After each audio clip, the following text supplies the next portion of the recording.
Hello my sewing friends, today I am going to show you how to make this beautiful formal dress that is super simple but looks absolutely stunning.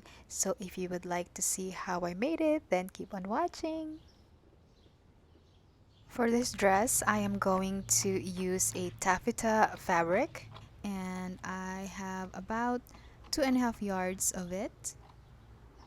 If you are asking where I'm going to wear this dress, honestly, I just want to test it out. Basically, this is a wearable muslin because I plan on making a wedding dress for my sister.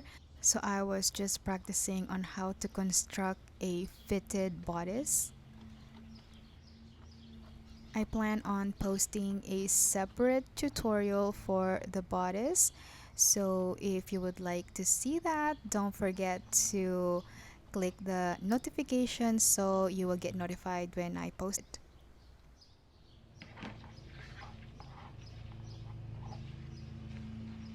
So for the bottom of the dress is basically just a rectangle fabric that measures 74 inches in width and 30 inches in length. So this is the breakdown of the bodice pieces. So you have one front bodice and two back bodices, and you will cut out the same pieces for the lining. So you will have 6 pieces altogether. For the lining, I just use a cotton fabric that is just left over from a previous sewing tutorial. You will also need a long strip of fabric. This is going to be for the straps. It is about 24 inches long and 1.5 inches in width. Lastly, you will need an invisible zipper that is about 22 inches long. So the first thing I will do is close the darts, and I will repeat the same steps on the rest of the pieces. By the way, you guys, if you are wondering, I spent about $12 for the materials of this dress, so it is very cost effective. And if you want to save money on making a formal dress, or it may be for a homecoming dress or a bridesmaid dress, you can certainly save a lot of money by making it yourself.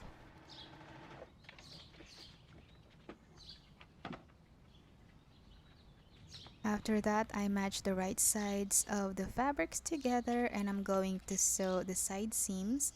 I will repeat the same steps for the lining.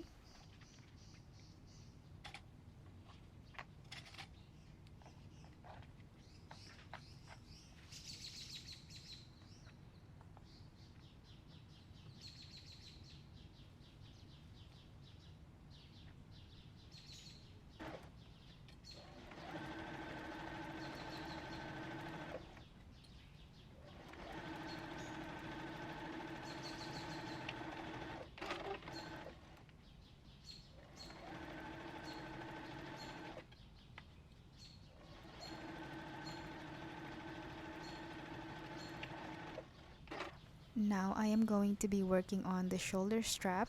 So I fold it in just like this and fold it one more time to hide the raw edges, and I'm going to sew along the edge. I also press it so it's going to be a lot easier to work with.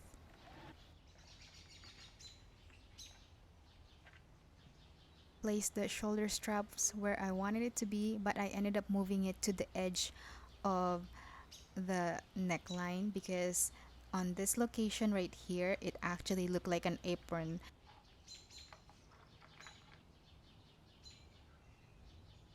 I didn't show that in the video because it was super boring and it's not necessary. I don't want to bore you to death. So anyway, I'm just going to sew along the neckline to hide the raw edge, revealing a finished neckline. And here I am grading the armhole or arm side. So when I turn the fabric correct side out, the fabric is going to lay flat. So basically, if you grade the fabric, you are releasing the tension along the curve area. Also clip the corners so it's going to give me a nice sharp edge when I turn the fabric correct side out.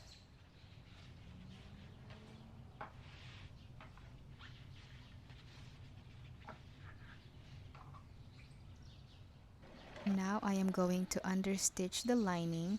The purpose of this is so the lining will not uh, peek through or show up when you are wearing it. It's going to stay hidden inside the dress. It get a little difficult when you are doing it, especially along the curve. Just try your best, and whatever you do, do not sew over a wrinkle. Always smooth it out so the final product is going to be beautiful. Now I am going to mark the center front of the bodice in the preparation of adding the bottom of the dress. So I did the same thing for the panel right here. I made sure I get the center fold of the rectangle fabric. You want to make it super easy. You just gather the fabric, match it on the bodice waistline, and it's going to be super easy. But I decided I wanted to do a pleated or box pleated skirt. As you can see here, I just did a 2 inches box pleat from each other, and I'm just going to, I don't know how to explain it. So first you grab the edge of the fabric and fold it under, and then grabbing from the left you bring it in and fold it. I hope that makes sense, but really that's how you create a box pleats. And you can also make it as wide as you can, but I think, in my opinion, the wider the pleats is, the more it makes your waistline wider. So I tried to do a narrow pleats because it looks flattering and it gives you the illusion of a tiny waistline.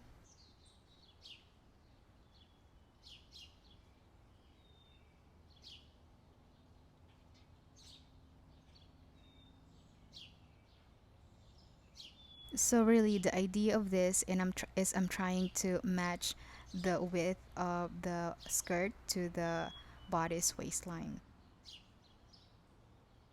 I stitched 2 basting stitches along the pleats so it will hold the pleats together, so I don't have to use the clips anymore. Now I am going to match the right sides of the fabrics together. I made sure that I don't have like a random pleats at the end, so I ended up removing one pleats on this side and on the other as well.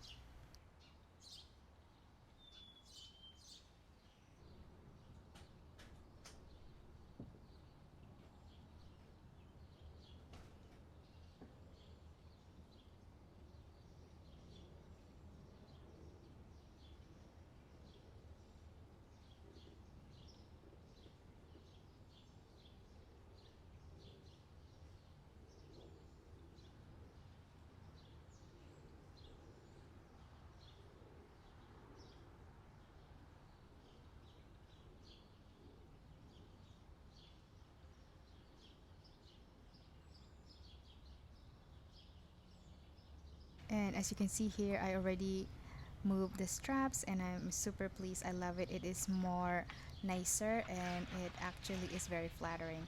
Now I am going to trim off the excess fabric on the bottom of the dress. I trim about 5 inches off on both sides. I just top stitch the straps at the back, and I will do that at the end because I want to make sure that it's going to be a perfect fit.